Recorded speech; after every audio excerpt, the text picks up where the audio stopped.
Hey there, political enthusiasts. Today, let's dive into a topic that's as fascinating as it is frustrating. Why do political dynasties persist in Asia? You know, there's something almost poetic about the way political dynasties weave themselves into the fabric of a nation, like a thread that refuses to fray. Think about it.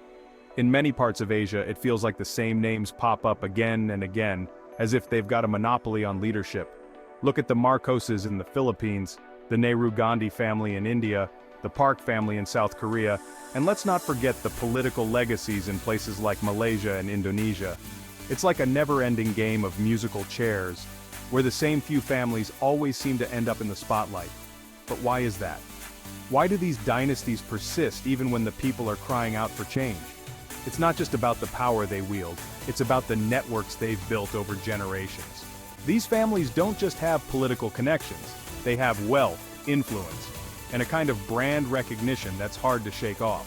When you think of a political leader, it's often the family name that comes to mind first.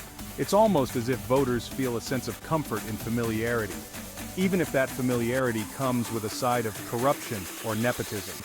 Now let's not kid ourselves.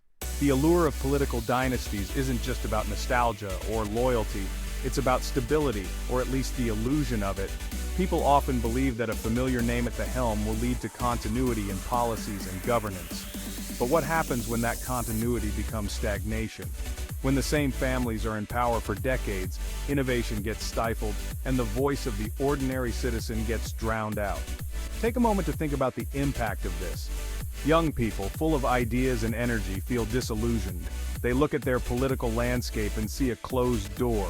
They don't see themselves represented in the political elite. It's like trying to break into an exclusive club where the bouncers are family members of those already inside. The result? A generation that feels disconnected and disempowered. But here's the thing, change is possible, we've seen it happen.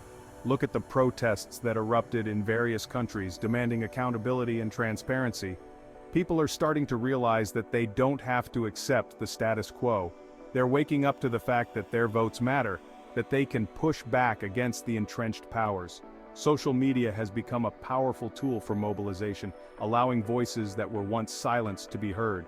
And yet, the question remains, can Asia truly break free from these dynastic chains? It's a tall order, but not impossible. It requires a collective effort, a movement that transcends party lines and family ties. It means supporting candidates who may not have the last name that everyone recognizes, but have the vision and integrity to lead. It means fostering a political culture that values merit over lineage.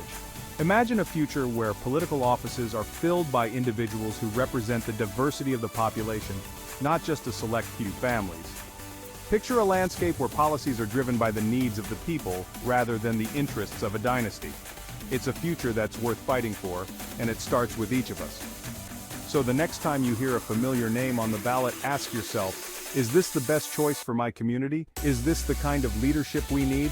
It's time to challenge the narrative and demand a political landscape that reflects the voices of all, not just the privileged few.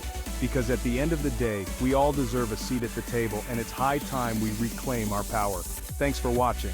If you found this video thought-provoking, hit that like button, subscribe, and share your thoughts in the comments below. Let's keep the conversation going.